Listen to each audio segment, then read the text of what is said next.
கண்ணியமிக்க அல்லாஹ்வின் நல்லடியார்களே, ஏக இறையினுடைய சாந்தியும் சமாதானமும் எம்பெருமானார் நபிகள் நாயகம் ஸல்லல்லாஹு அலைஹி வஸல்லம் அவர்கள் மீதும் அவர்களுடைய குடும்பத்தார்கள் மீதும் தோழர்கள் மீதும் தோழியர் மீதும் தாபியீன்கள் தபு தாபியீன்கள் இமாம்கள் பெரியார்கள் இன்னும் இந்த உலகத்திலே வாழ்ந்து மறைந்த உண்மை முஸ்லீம்கள் இந்த உலகத்திலே வாழ்ந்து கொண்டிருக்கக்கூடிய இந்த நேரத்திலே இந்த ஜும்மாவிலே கலந்து கொண்டிருக்கக்கூடிய ஆண் பெண் மற்றும் குழந்தைகள் பெரியவர்கள் சிறியவர்கள் அனைவர் மீதும் ஏக இறைவனுடைய சாந்தியும் சமாதானமும் என்றென்றும் நின்று நிலவட்டுமாக என்று கூறிக்கொண்டு என்னுடைய இந்த ஜும்மா உரையை ஆரம்பம் செய்கின்றேன்.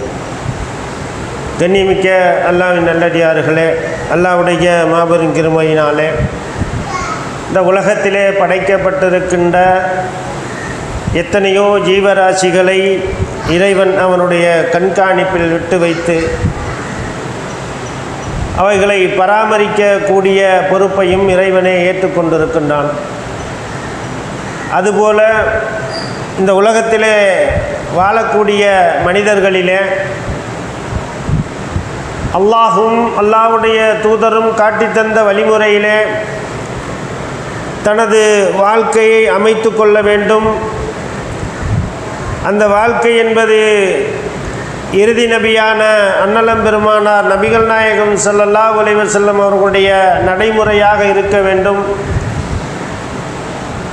அந்த வாழ்க்கையிலே நாம் கொள்கை ரீதியான நடைமுறைகளை சரியான முறையிலே நடைமுறைப்படுத்த வேண்டும். காரணம் என்னவென்று சொன்னால், இந்த கொள்கைதான் மறுமையிலே நமக்கு பயனளிக்கக்கூடியதாக இருக்கின்றது. கொள்கை என்று வந்துவிட்டாலே ஒவ்வொரு மனிதருக்கும் இந்த கொள்கையிலே நிலைநிறுத்தி நிற்கக்கூடிய அந்த ஒரு தைரியமும் மனோ இச்சையும் அவர்களிடத்திலே அது இல்லாமல் போய்விடுகின்றது. அதற்கு காரணம் என்னவென்று சொன்னால்,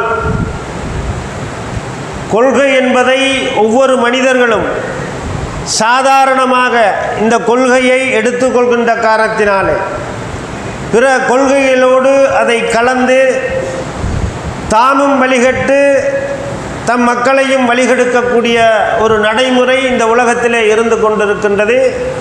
இந்த செயல்பாடுகள் மறுமையிலே நமக்கு பயன் தெரியுமா?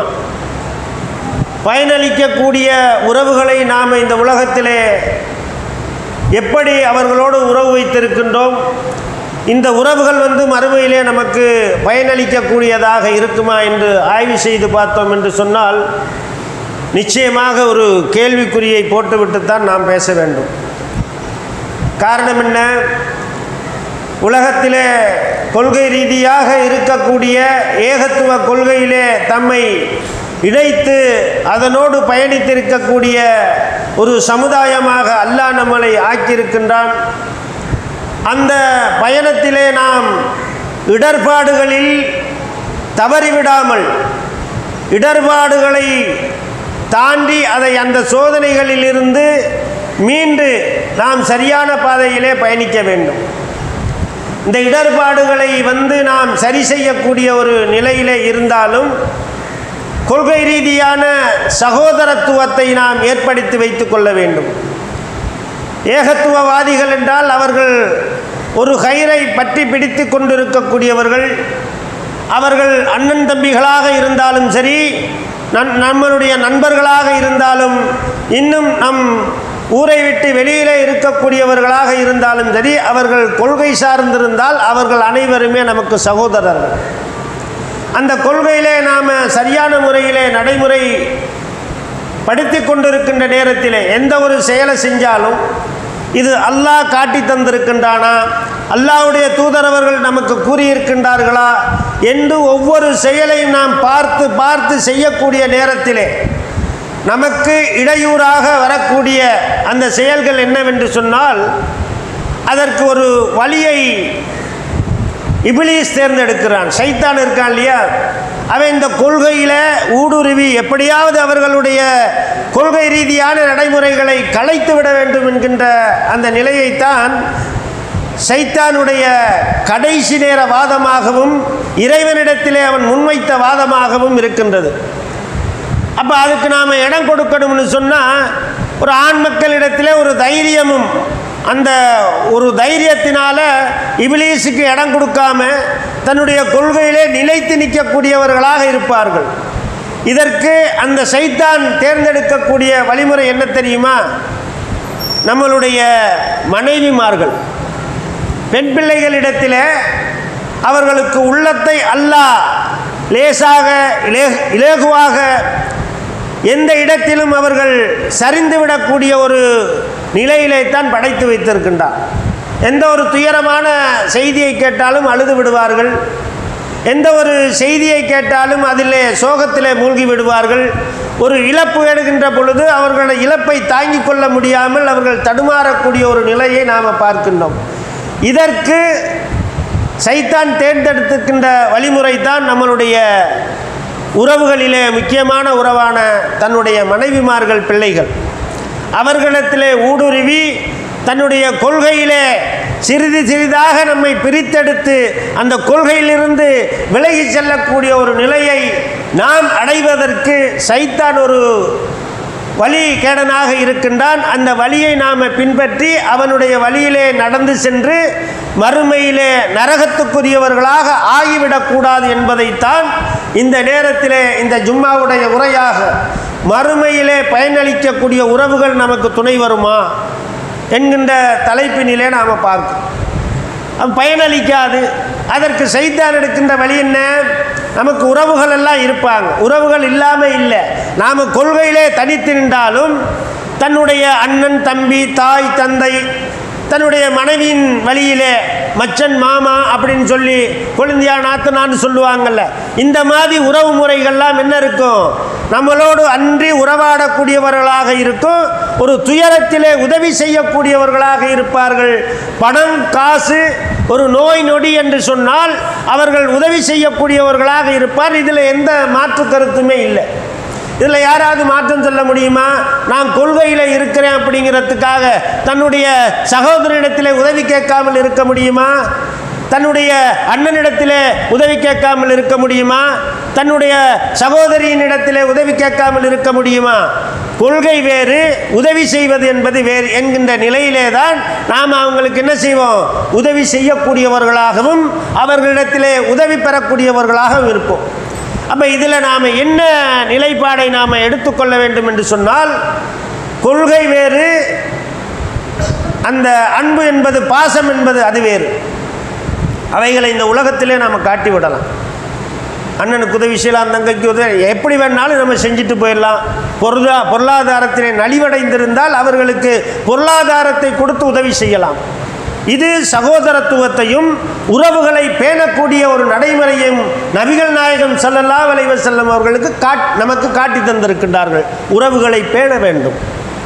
அந்த உறவுகள் நமக்கு மறுமையிலே பயனளிக்குமா என்பதை நாம் ஆய்வு செய்து பார்த்தோம்னு சொன்னால் நிச்சயமாக இல்லை. ஏன்னு கேட்டிங்கன்னா, இந்த உலகம் அழிக்கப்படுகின்ற நேரத்தில் ஒரு சப்தம் ஏற்படும் இல்லையா? அந்த சப்தத்தை பற்றி இறைவன் திருமறையிலே கூறி காண்பிக்கின்றான். அப்படிப்பட்ட அந்த சப்தத்தை பார்த்தவுடன் இந்த மனிதனிடத்தில் என்ன நடக்கும்? ஒரு சப்தம் வெளிப்படுகின்ற பொழுது இதற்கு என்ன நேர்ந்தது என்று இந்த மனிதன் கேட்பான். அந்நாளில் தனது இறைவன் இவ்வாறு அறிவித்ததாக தனது செய்திகளை அது அறிவிக்கும். எது அறிவிக்கும்? அந்நாளில் மக்கள் தமது செயல்களை காண்பதற்காக பல பிரிவினர்களாக பிரிவார்கள். அணு அளவு நன்மை செய்தவர் அதை காண்பார், அணு அளவு தீமை செய்தவர் அதை காண்பார். இதா ஜுல்ஜலத்தில் அர்லு ஜில்ஜாலஹா வ அஹ்ரஜத்தில் அர்லு அஸ்காலஹா வகாலல் இன்சானு மாலஹா யௌமைதின் துஹத்திசு அக்பாரகா பி அன்ன ரப்பக அவுகாலகா யௌமைதின் யஸ்துர்நாசு அஸ்தாத்தல்லியரவ் அவமாலவும் ஹமை யௌமல் மிஸ்கால தர்ரத்தின் ஹைரையரா வமை யௌமல் மிஸ்கால தர்ரத்தின் சர்ரையரா. அழகான முறையில் அல்லாஹ் கூறி காண்பிக்கின்றான். அப்போ பூமியை பேரதிர்ச்சியாக உழுக்கப்படுகின்ற பொழுது பூமியை இந்த மனுஷன் என்ன கேட்பானா? இந்த பூமிக்கு என்ன ஆயிடுச்சு? ஏன் இப்படி குலுங்குது அப்படின்னு சொல்லக்கூடிய நிலையிலே மனிதன் பதறிக்கொண்டு இந்த பூமிக்கு என்ன ஆகிவிட்டது என்றவன் அல்லோலப்பட்டு கொண்டிருக்கிற நேரத்திலே பூமியை அல்லாஹ் பேச வைப்பான். இந்த பூமியிலே, இந்த உலகத்திலே இந்த கொள்கையை பின்பற்றி வாழ்ந்த மனிதர்களும் கொள்கையை பின்பற்றாத மனிதர்களிடத்திலே இந்த பூமி பேசும். என்னுடைய இந்த பூமியிலே உன்னுடைய வாழ்க்கை நீ எப்படி கழித்தாய் என்பதை மனிதன் அங்கலாய்த்து கொண்டிருக்கும் பொழுது இந்த பூமி நமக்கு எச்சரிக்கை செய்யும். இறைவன் இந்த பூமியை பேச விட்டு விடுவான். எப்படி தெரியுமா? அங்கலாய்க்கிறதுனா சாதாரணம் இல்லை. ஈசல் புத்து வரும். மழைக்காலங்களிலே பார்த்தோம்னு சொன்னால் ஈசல் புத்து அப்படியே மேலே ஈசலாக பறந்து விரிந்து கொண்டே இருக்கும். ஒரு சிறிது நேரத்தில் அந்த புத்தும் இருக்காது, அங்கே பறந்து கொண்டிருந்த அந்த ஈசல்களும் இருக்காது. மனிதனுடைய நிலை மறுமை நாளிலே உலகத்தை இந்த சப்தத்தோடு இறைவன் அளிக்கின்ற நேரத்திலே மனிதனுடைய நிலை அல்லாடுகின்ற நிலையாக, அந்த ஈசலுடைய நிலை என்ன தெரியுமா? பூமியோட்டு அது இருக்கிற இடத்துலேருந்து வெளியே வந்தோன்ன ஒன்றோடு ஒன்று முட்டிக்கொண்டு சிறிது நேரத்தில் இறந்துவிடக்கூடிய ஒரு செயலை அல்லாஹ் அந்த ஈசலுக்கு தந்திருக்கிறான். நீண்ட நாள் வாழாது, குறிப்பிட்ட சில மணி நேரங்களிலே அந்த ஈசல்கள் இறந்துவிடும். அதுபோல மனிதன் என்ன செய்வான்? அந்த சப்தத்தை கேட்டு அல்லோலப்பட்டு கொண்டு தன்னுடைய உறவுகளை எல்லாம் விட்டு பிரிந்து ஓடக்கூடிய ஒரு நிலையை அவன் அடைந்து கொண்டிருப்பான். அந்த நேரத்திலே நாம் மட்டும் தப்பித்தால் போதும் என்கின்ற நிலையை அவன் அடைந்து விடுவான். அந்த நேரத்திலே யார் உறவுகள் எதுக்கு நின்றுக்கிட்டு இருப்பாங்க? உறவுகள் யார் இருப்பா? அத்தா நிற்பாரு, அம்மா நிற்பாங்க, சகோதரர்கள் நிற்பாங்க, உறவுகள் எல்லாம் நிற்கும். இவர்களை எல்லாம் நாம் கண்டு கொள்ள மாட்டோம். இறைவனிடத்திலே ஒரு கோரிக்கை வைப்போம். இவர்களுடைய எல்லா செயல்களையும் நாம் அடகு வைத்துவிட்டு, இறைவனிடத்திலே அடகு வைத்துவிட்டு நாம் மட்டும் அந்த இடத்திலே தப்பித்தால் போதும் என்கின்ற நிலையிலே ஒவ்வொரு மனிதனுடைய நிலையும் இருக்கும். நம்மளுடைய உறவாக இருந்தாலும் சரி, உறவுகளிலே கொள்கை சாராத உறவுகளாக இருந்தாலும் யாரும் அந்நாளிலே உதவி செய்ய முடியாது. இறைவனை தவிர அந்த நேரத்திலே நமக்கு உதவி செய்யக்கூடியவர்கள் யாரும் அங்கே இருக்க மாட்டார்கள். அணு அளவு நன்மை செய்திருந்தால் இறைவன் அந்த நன்மையை நமக்கு காட்டி தந்து விடுவான். அணுவளவு தீமை செய்திருந்தால் அதையும் அங்கே காட்டி தந்து விடுவான். அப்போ இந்த உலகத்தில் வாழ்கின்ற பொழுது கொள்கை பெரிதா உறவுகள் பெரிதா என்று பார்க்கின்ற பொழுது கொள்கைக்கு நாம் முக்கியத்துவம் கொடுக்க வேண்டும். பார்க்கிறோம், அந்த சைத்தானுடைய ஊடுருவல் இருக்குல்ல, அது எப்படி வரும்னு சொன்னால், அண்ணன் வருவார், யார்? மனைவியுடைய அண்ணன் வருவார். அவர் கொள்கையில் இருக்க மாட்டார், அவர் வேற கொள்கையில் இருக்கக்கூடியவராக இருப்பார். இந்த ஏகத்துவ கொள்கையிலே நிலைத்து நிற்கக்கூடியவர்களாக இருக்க மாட்டார். நம்மளோடு உறவு வைத்து கொண்டு இருப்பார்கள். ஒரு பத்திரிகையை கொண்டு வருவார், என் மகனுக்கு நான் கல்யாணம் வச்சிருக்கிறேன். அதே போல் தன்னுடைய தங்கையோ அக்காவோ அவங்க என்ன செய்வாங்க? தன் அண்ணன் வர வேண்டும், அண்ணனுடைய துணைவியாரும் வர வேண்டும் என்கின்ற ஒரு ரீதியிலே ஒரு விசேஷம், என் மகனுக்கு நான் சடங்கு வச்சிருக்கிறேன். தங்கை என்ன சொல்லுவாங்க? நான் என் மகனுக்கு சுன்னத்து கல்யாணம் வச்சிருக்கிறேன். இப்படின்னு சொல்லி பலவிதமான நிகழ்வுகளை என்ன செய்வான்? அல்லாஹ் அப்படியே அந்த சைத்தானுடைய துணையோடு தன்னுடைய மனைவி இடத்திலே கொண்டாந்து போட்டுருவான். அண்ணன் வருவார், அண்ணனை பார்த்தோன்னே அண்ணன் வந்துட்டாரு, வீட்டுக்கு வந்துட்டாரு, நம்ம கொள்கையில் இல்லைனாலும் நம்மளை தேடி பத்திரிக்கை குடிக்க வந்துட்டார் என்கின்ற ஆதங்கத்தில் என்ன செய்வார்கள்? தன்னுடைய சகோதரி இடத்திலே இந்த பத்திரிக்கையை பிடிச்சிக்க, நீயும் உன் வீட்டுக்காரர் வந்து அந்த திருமணத்தை சிறப்பித்து தர வேண்டும், நீங்கள் வந்தால் அந்த திருமணம் சிறப்படையும் என்கின்ற பலவிதமான சொல்களையும் செயல்களையும் காட்டி கொள்கைக்கு மாற்றமான ஒரு நடைமுறையை தன்னுடைய சகோதரியினுடைய உள்ளத்திலே போற்றுவார். அடுத்து என்ன நடக்கும்? எல்லாரும் அறிந்தது, எல்லாரும் தெரிந்து வைத்திருக்கிறது.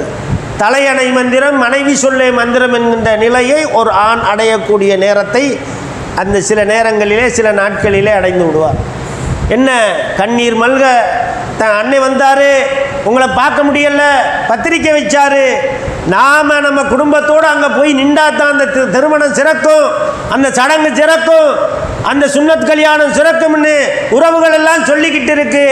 நாம் அங்கே போகாமல் இருந்தால் எப்படி அப்படின்னு சில மணித்துளிகளை, கண்ணீர் துளிகளை அந்த இடத்திலே கணவன் முன்னாடி தன் சகோதரனுக்காக விடக்கூடிய சகோதரியாக இருப்பாங்க. அந்த நேரத்தில் கல்லும் கரையும் என்கின்ற அந்த ஒரு ரீதியிலே அந்த ஏகத்துவ கொள்கையிலே நிலைத்து நின்று வீறு நடை போட்டு கொண்டிருந்த மனிதன் சரி சரி அழுகாத பார்க்கலாம், இப்லீசுடைய வேலை ஆரம்பமாகிவிடும், நான் வர முடியாது, நீ முடிஞ்சா போய்க்கன்னு சொல்ல மாட்டேன். எந்த மனிதரிடத்திலும் இல்லை. ஏகத்துவவாதிகள் என்று மார்தட்டி கொள்ளக்கூடிய யாருடைய உள்ளத்திலும் அது இல்லை. அந்த உறுதி என்பது அந்த நேரத்திலே கலந்து விடக்கூடியதாக இருக்கிறது. சரி சரி பார்க்கலாம், என்ன செய்யலாம் பார்க்கலாம், நான் ஜமாத்தில் இருக்கனால எந்த நிலைக்கும் வர முடியலை அப்படிங்கிற அந்த உறுதியினுடைய இழப்பு கொஞ்சம் கொஞ்சமாக தன்னுடைய மனைவியிடத்தை சரண்டராகி சரி சரி போகலாம் அப்படி நாள் நெருங்கிக்கிட்டே இருக்கு. அதை சொல்லி இதை சொல்லி கடைசியில் நான் வருவேன், விருந்தில் சாப்பிட மாட்டேன், நிகழ்ச்சியில் கலந்து கொள்ள மாட்டேன் அப்படிங்கிற முடிவை நாம் அறிவித்து தன்னுடைய பிள்ளைகள் எல்லாத்தையும் முதலிலே அந்த திருமணத்துக்கோ எந்த நிகழ்ச்சிக்கோ அனுப்பிவிட்டு அல்லாஹ்வுடைய தூதரும் காட்டித்தராத அந்த நிகழ்வுக்கு நாம் ஒப்புதல் அளிக்கக்கூடியவர்களாக இந்த உலகத்திலே வாழ்ந்து கொண்டிருக்கிறோம். இந்த உறவுகளுக்குத்தான் மறுமையிலே நமக்கு பயன் தருமா என்கின்றதை ஒவ்வொரு மனிதர்களும் ஏகத்துவவாதிகளும் சிந்தித்து பார்க்க வேண்டும். சிந்திங்க. கொள்கையை சொல்லிவிட்டு கொள்கையிலே போய் பிறருக்கு எத்தி வைத்து விட்டு கொள்கையை பார்த்து பல பிரச்சாரங்களை செய்து தெருமுனை கூட்டங்களை போட்டு கொள்கை இதுதான் என்று ஆணித்தரமாக சொல்லிவிட்டு தன்னுடைய மனைவி உறவுகள் என்கின்ற வருகின்ற பொழுது கொள்கையிலே ஊசலாடுகின்ற நிலையை அல்லாஹ் நமக்கு தந்திருக்கிறான் என்பதை நீங்கள் உறுதியாக நம்பிக்கொண்டு அதிலிருந்து அந்த கொள்கையிலே நாம் உறுதியாக இருக்கக்கூடிய ஒரு நிலையை மறுமையிலே எந்த பலனும் தரமாட்டேன், இந்த உலகத்திலே உன்னோடு வாழ்ந்து நான் என்ன பயனை கண்டேன் என்று மனைவி சொல்லி அழுவதற்கு முன்னால் நாம் கொள்கையை சொல்லி மனைவியை நேரான வழியிலே உறுதிமிக்கவர்களாக ஆக்க வேண்டும். உறுதிமிக்கவர்களாக ஆனாலும் மறுமையிலே அல்லாஹ் நமக்குள்ள கேள்வியை நமக்கிட்ட தான் கேட்போம். அப்போ இந்த கொள்கையை பற்றி நாம் என்ன நினைத்து கொண்டிருக்கிறோம்? கொள்கையிலே சருகி விடலாம், கொள்கையிலே மனைவிக்காக போயிடலாம், பிள்ளைக்காக போயிடலாம், அண்ணனுக்காக போயிடலாம், அத்தாவுக்காக போயிடலாம் என்று ஒரு மனோ இச்சையிலே வாழ்ந்து கொண்டிருக்கிறோம். அந்த நிலையை நாம் அடைந்து விடக்கூடாது என்பதைத்தான் இந்த நேரத்திலே நாம் இந்த உரையாக இந்த மக்களிடத்திலே ஒரு அறிவுரையாக எடுத்து சொல்லக்கூடிய ஒரு நிலையை நாம் அடைந்திருக்கின்றோம். எண்ணி பாருங்கள். ஒரு காலத்தில் கொள்கைன்னு சொல்ல மைக்கை தூக்கிக்கிட்டோ தெருக்களிலே போய் நின்றா கூட ஒரு சமுதாயம் நம்மை அடிக்க வந்தது, துரத்தினார்கள், ஊர் நீக்கம் செய்தார்கள். பள்ளிவாசலுக்குள்ளே வரக்கூடாது, இறை இல்லத்துக்குள்ளே வரக்கூடாது, உன்னுடைய தொழுகை வேறு, லக்குந்தீனுக்கும் வலிய தீன், உன்னுடைய மார்க்கம் உனக்கு என்னுடைய மார்க்கம்னு அவங்களும் சொன்னாங்க, நாமளும் சொன்னோம். இப்போ என்ன நிலை? எந்த இடத்திலும் பிரச்சாரம் பண்ணலாம், எவ்வளவு பெரிய இடத்திலும் நின்று பிரச்சாரம் பண்ணலாம், எவ்வளவு பெரிய துயரங்கள், துன்பங்கள், சோகங்கள் எதிர்த்து நின்றாலும் நாம் நம்மை எதிர்கொள்ளக்கூடிய சக்தியையும் ஆற்றலையும் ஏகத்துவவாதிகளுக்கு இறைவன் அளித்திருக்கிறான். ஒருபோதும் இறைவன் என்ன செய்ய மாட்டான்? ஏகத்துவவாதிகளை தளர விட்டு விட மாட்டான். அப்போ நாம் கொள்கையில் உறுதியாக இருக்கணும். இல்லை கொள்கையில் எந்த இடத்துலையும் சரண்டர் ஆகிடக்கூடாது. இல்லை மனைவியாக இருந்தா என்ன, அண்ணனா இருந்தா என்ன, அத்தாவா இருந்தாலும் தம்பியா இருந்தா என்ன, அத்தாவோட மவுத்தா அவர் கொள்கையில் இல்லையா, நான் தொழுக மாட்டேன். அண்ணனா மாமனா மச்சானா எந்த நிகழ்ச்சிகளாக இருந்தாலும் இஸ்லாத்துடைய நபிவழி திருமணமா, நான் வரமாட்டேன்ப்பா. நபிவழி திருமணமாக இருந்தால் மட்டும் சொல்லு, நான் வர்றேன். அல்லாஹ் பாயித் பை நீ ஓதி அந்த திருமணத்தை நடத்தி வைக்கின்ற பொழுது அந்த சபையிலே நபிகள் நாயகம் ஸல்லல்லாஹு அலைஹி வஸல்லம் அவர்களுடைய நடைமுறை பாதிக்கப்படுகின்றது. அதற்கு நேர் எதிர்மாறான கொள்கையை அவர்கள் போட்டுகின்றார்கள். அந்த இடத்திலே நான் இருக்க மாட்டேன். ஈமான்லையும் பலவீனமான ஈமான் இருக்குல்ல, ஒதுங்கி இருக்கிறது ஒரு ஈமானுடைய கடைசி நிலை இல்லையா? அதையாவது நம்ம உறுதியாக பின்பற்றணும். இப்போ மறுமையிலே இந்த உறவுகள் எல்லாம் பயனளிக்காது. உறவுகள் அங்கங்கே என்ன செஞ்சிடும்? தான் செய்த செயல்களுக்காக பல பிரிவினர்களாக ஆகிவிடுவார்கள். பிரிவினர்களாக ஆகிவிடுவார்கள். என்ன?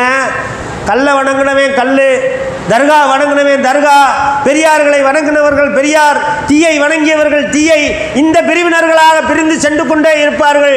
ஏகத்துவவாதிகளுடைய முகம் மலர்ச்சியுடன் அங்கே வீட்டுக் கொண்டிருக்கக்கூடிய நிலையிலே எந்த ஒரு ஆத்மாவும் எந்த ஒரு உற்றார் உறவினரும் நமக்கு மறுமையிலே உதவி செய்ய முடியாது. அந்த உதவியை எதிர்பார்த்து நாம் அங்கே வீட்டிருக்க முடியாது. அல்லாஹ் இன்னொரு அத்தியாயத்தில், சின்ன அத்தியாயம் தான், இந்த அத்தியாயங்களை நம்ம மனனம் செஞ்சு தொழுகையில் ஓதிக்கிட்டே இருக்கிறோம். வல் அஸர் இன்னல் இன்சான லபீ குஸர் சொல்றான் இல்லையா? காலத்தின் மீது சத்தியமாக மனிதன் நஷ்டவாளியாக இருக்கின்றான். நஷ்டவாளியாக இருக்குன்னா எதில் நஷ்டவாளியாக இருக்கிறான்? தொழுகிறான், வணக்க வழிபாடெல்லாம் செய்கிறான், 5 நேரம் தொழுவான், வக்து தவறாமல் வந்து தொழுது கொண்டிருக்கக்கூடிய மனநிலையில் இருக்கக்கூடியவர்கள் ஏதோ ஒரு பிரச்சனையில், ஏதோ ஒரு செயலில் குடும்பத்தார்கள், உற்றார் உறவினர்கள் ஊர் நிலை எடுக்கின்ற பொழுது தன்னுடைய நிலையை மாற்றிக்கொண்டு அவர்கள் கொள்கையிலிருந்து விலகி நிற்கக்கூடிய ஒரு சமுதாயமாக நாம் ஆகிவிடக்கூடாது.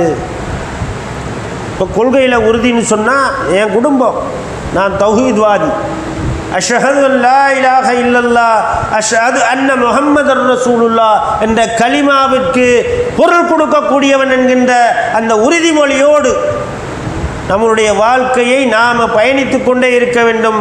அதில் இடர்பாடுகள் வரத்தான் செய்யும். மனைவி மூலமாக, பிள்ளைகள் மூலமாக, ஊரில் உள்ள எல்லா ஊரார்கள் மூலமாக, பனி, காற்று, மழை அனைத்தையும் கொண்டு நாம் உங்களை சோதிப்போம். அந்த சோதனையிலே நீங்கள் நிலைத்து நிற்கக்கூடியவர்களாக அல்லாஹ் வல் அஸர் இன்னல் இன்சான லபீ குஸர் இல்லல்லதீன ஆமனு வாமிலு ஸாலியாத் வத்தவாஸோ பில் ஹக்கி வத்தவாஸோ பில் ஸபர். உண்மையை போதிக்க வேண்டும், பொறுமையாளர்களாக இருக்க வேண்டும். இறைவனுடைய துணை என்பது நம்மை நாடிக்கொண்டே வந்து கொண்டிருக்கும். நாம் இறைவனை நாடி ஒரு அடியெடுத்து வைத்தால் இறைவன் நமக்கு 10 அடி எடுத்து வைத்து நம்மளை அணைச்சரித்து கொண்டு அணைத்து செல்லக்கூடியவனாக, நம் மீது மலக்குமார்களை கொண்டு பாதுகாப்பை ஏற்படுத்தக்கூடியவனாக இருக்கின்றான். கொள்கையிலிருந்து தடம்புரளாதவர்களாக, கொள்கையிலே உறுதிமிக்கவர்களாக வாழக்கூடிய அந்த பெரும் பாக்கியத்தை வல்ல இறைவன் நமக்கு தர வேண்டும். இறைவனுக்காக கொள்கையை ஏற்றுக்கொண்டவர்கள், இறைவனுக்காக உறவுகளை பேணுவோம். எந்த ஒரு இடத்திலையும் நாம் சபலப்பட்டு விடக்கூடாது. எந்த ஒரு இடத்திலையும் இறைவனுக்கு மாறு செய்யக்கூடியவர்களாக ஆகிவிடக்கூடாது. அல்லாஹ்வுக்காக இணைந்து அல்லாஹ்வுக்காக பிரிவோம். அல்லாஹ்வுக்காக இணைந்து இறைவனுக்காக அல்லாஹ்வுக்காக பிரிந்துருவோமே, இதில் நமக்கு நன்மை இருக்கிறதா தீமை இருக்கிறதா என்று பார்த்தோம் சொன்னால், யார் ஒருவர் அல்லாஹ்வுக்காக இணைந்து அல்லாஹ்வுக்காக பிரிந்து செல்கின்றார்களோ அந்த அல்லாஹ்வுக்காக இணைந்தவருக்கு நன்மை இருக்கிறது. அல்லாஹ்வுக்காக பிரிந்து வந்தார்கள் பாருங்க, சமுதாயத்திலிருந்து, சொந்தங்களில் இருந்து, உறவுகளில் இருந்து அந்த இருவருக்கும் நன்மை இருக்கிறது. அந்த நன்மையை நம்ம பற்றி பிடித்து கொள்ளக்கூடாதா? ஏதோ வருகிறோம், தொழுகிறோம், ஏகத்துவவாதிகள்னு நாம் உறுதி செஞ்சுவிட்டு போய்விட முடியாது. எத்தனையோ செயல்பாடுகள் இருக்கின்றது. அந்த செயல்பாடுகள் அனைத்திலும் இறைவன் நமக்கு தந்திருக்கிற தகுதின்னு ஒன்று இருக்குது. அந்த தகுதியை கொண்டு உங்களை இறைவன் அதிக அளவுக்கு சோதிக்கவே மாட்டான். எந்த சோதனை வந்தாலும் இறைவனை சார்ந்தே நாம் இருக்க வேண்டும். அந்த சோதனைகளிலே தளர்ந்து விடக்கூடாது. அல்லாஹ் நமக்கு இப்படி தந்துட்டானே, நோயை தந்துட்டானே, இதை தந்துட்டானே, அதை தந்துட்டானேன்னு இறைவனை அவனுக்கு குறை சொல்லக்கூடிய மனிதர்களாக நாம் ஆகிவிடக்கூடாது. இறைவன் ஒரு மனிதனை படைக்கின்ற நேரத்திலே ரூஹ் என்கின்ற அந்த உயிரை ஊதுகின்ற போதிலே இந்த மனிதனுடைய வாழ்க்கை இப்படித்தான் இருக்கும். அந்த மனிதன் வாழ்ந்து கொண்டிருக்கிற நேரத்திலே எந்த நிகழ்வு நடந்து முடிந்து விட்டாலும் இறைவன் நமக்கு விதித்த விதியின் பிரகாரம் நடந்திருக்கிறது. இனி நடக்கின்ற போவைக்கு நாம் முயற்சி செய்வோம். அவைகளும் இறைவனால் நமக்கு விதியாக்கப்பட்டிருந்தால் அது நாம் எந்த அளவுக்கு எவ்வளவு உயிரை கொடுத்திருந்தாலும் எந்த இடத்துல சருகணுமோ அந்த இடத்துல சரிகிருவோம். அதற்காகத்தான் நாம் தொழுகை, இந்த கொள்கையிலே உறுதிமிக்கவர்களாக தொழுகை வணக்க வழிபாடுகளிலே ஈடுபட்டு பொறுமையாளர்களாக இருக்க வேண்டும். இறைவனுடைய உதவி அருகாமையிலே இருந்து கொண்டே இருக்கிறது. இறைவனுடைய கரத்தை பற்றி பிடித்தவர்களாக அண்டலம் பெரும் பெருமானார் நபிகள் நாயகம் ஸல்லல்லாஹு அலைஹி வஸல்லம் அவர்கள் காட்டி தந்த உறவுமுறையை பேணக்கூடியவர்களாக இருக்க வேண்டும். அதற்கு எத்தனையோ உதாரணங்கள் சொல்லலாம். நபிமார்களுடைய வாழ்க்கை, இப்போ அழகிய முன்மாதிரி இப்ராஹிம் நபியுடைய வாழ்க்கை பற்றி 10 மாத காலத்துக்கு பேச வேண்டும் என்று நமக்கு கட்டளையிடப்பட்டிருக்கின்றது. இப்ராஹிம் நபியுடைய வாழ்க்கையிலே ஒரே ஒரு தருணம், தன்னுடைய தந்தையிடத்திலே ஏகத்துவத்தை எடுத்து சொல்கின்ற பொழுது முதல் எதிரியாக இருந்தது யார்? அவர் தந்தைன்னு பார்த்தாரா? என்னை பெத்த அத்தான்னு பார்த்தாரா? வாப்பான்னு பார்த்தாரா? இல்லை, உண்மையை உறக்க சொன்னார். தந்தையை நீங்கள் வணங்குகின்றக்கூடிய அந்த கற்களுக்கு எந்த செயல்பாடுகளும் இல்லை, அவைகளால் உங்களுக்கு எந்த உதவியும் செய்ய முடியாது, இந்த மனிதர்களுக்கு எதுவுமே செய்ய முடியாது. ஓங்கி உரைக்கக்கூடியவர்களாக தனி ஒரு இளைஞனாக நின்று இந்த சமுதாயத்தின் முன்னால் கூக்குரலிடக்கூடியவர்களாக ஏகத்துவத்திற்காக இஜரத் செய்து ஊரை விட்டு ஊர் துறந்து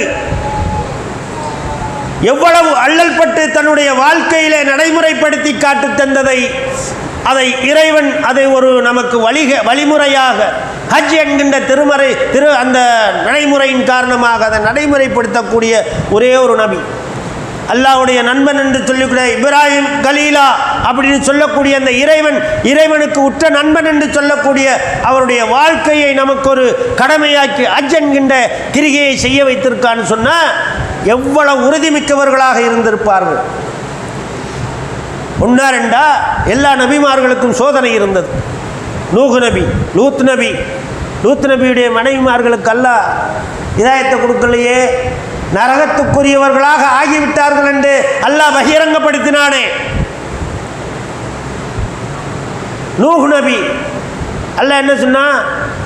சொல்லுங்க, உங்களை முடிஞ்ச மட்டும் சொல்லுங்க, முடியலையா ஒரு கப்பலை தயார் பண்ணுங்க, உலகத்திலே படைக்கப்பட்டிருக்கின்ற எல்லாத்தையும் 2 ஜோதியாக ஏற்றிக்கங்க, அங்கே உங்கள் குடும்பத்தாரை ஏற்றிக்கங்க, நான் இந்த உலகத்தை நீங்கள் இருக்கக்கூடிய இடத்தை வெள்ள பிரளயத்தால் தண்ணீரால் நான் அழிக்கப் போகின்றேன் என்று அல்லாஹ் கட்டளை இட்டு விட்டு சொன்னான். குடும்பத்தை நீ கூப்பிட்டுக்க.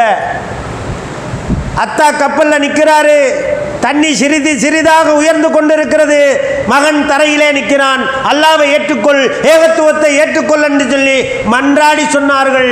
சொல்லுகின்ற வாய் மூடுவதற்கு முன்னால் இறைவன் அவரை தண்ணீரிலே மூழ்கடித்து அழித்து ஒழித்துக்கு அந்த செயலை தன்னுடைய தந்தை பார்க்கக்கூடிய ஒரு நிலையிலே கொள்கையிலே உறுதியாக மிக்கவர் என்ன செஞ்சார்? அப்படியே தண்ணியில் மிதந்து போயிருச்சா இல்லையா? தன்னுடைய பிள்ளைன்னு பார்த்தாங்களா? பிள்ளைக்காக கப்பலை விட்டு இறங்குனாங்களா? ஏன் அண்ணலம் பெருமானார் நபிகள் நாயகம் ஸல்லல்லாஹு அலைஹி வஸல்லம் இந்த உலகத்திற்கும் தூதர், இந்த உலகத்துக்கும் நமக்கு தலைவர், மறுமைக்கும் தலைமை தாங்கக்கூடியவர்களாக இருக்கக்கூடிய அண்ணலம் பெருமானார் நபிகள் நாயகம் ஸல்லல்லாஹு அலைஹி வஸல்லம் அவர்கள் தன்னுடைய மகளார் அருமை ஃபாத்திமா ரலியல்லாஹு தஆலா அவர்களுடைய இல்லத்திற்கு செல்கின்றார்கள். இல்லத்திற்கு சென்றால் என்ன நடக்குது? ஒரு திரை சீலை, வேற ஒன்றுமே இல்லை. வாசப்படியை மறைச்சிக்கிறதுக்கு கதவெல்லாம் இருக்காது. ஒரு திரை சீலை போட்டிருக்கின்றார்கள். அந்த திரை சீலையிலே உருவம் பதிக்கப்பட்டிருந்த ஒரு நிலையை பார்த்துவிட்டு அண்ணலம் பெருமானார் நபிகள் நாயகம் ஸல்லல்லாஹு அலைஹி வஸல்லம் திரும்பி விடுகின்றார்கள். சலாம் கூட சொல்லல். கொள்கையில் இல்லைன்னு சொன்னால் நீ தர்காவாதியாக இருந்தால் உனக்கு சலாம் கூட இல்லை, புரிஞ்சுக்கங்க. அலி ரலியல்லாஹு தஆலா நாங்கள் பார்த்துட்டாங்க. அல்லாஹ்வுடைய தூதர் வீட்டுக்குள்ளே போகாமல் போகிறாரேன்னு, என்ன விஷயம் அப்படின்னு தன்னுடைய மனைவியிடத்திலே கேட்குறாங்க. என்னென்ன மாதிரி வந்தாங்க, என்னன்னு தெரியல, அவங்க பாட்டுக்கு போயிட்டாங்க அப்படின்னு. விறுவிறுன்னு போனார். அல்லாஹ்வுடைய தூதரிடத்தில் வீட்டுக்கு வந்தீங்க, உங்கள் மகளாரை சந்திக்கல, ஏன் என்னன்னு விசாரித்தாங்க. அலி ரலியல்லாஹு தஆலா சொன்னாங்க, அவங்க சொன்னாங்களா? இல்லை. அல்லாஹ்வுடைய தூதர் என்ன சொன்னாங்க?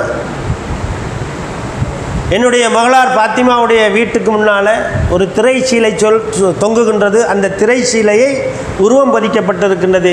எனக்கும் அந்த உருவத்திற்கும் சம்பந்தமில்லை. இந்த உருவ சிலை பொறிக்கப்பட்டிருக்கின்ற இடத்திலே இறைவனுடைய பரக்கத்து இருக்காது.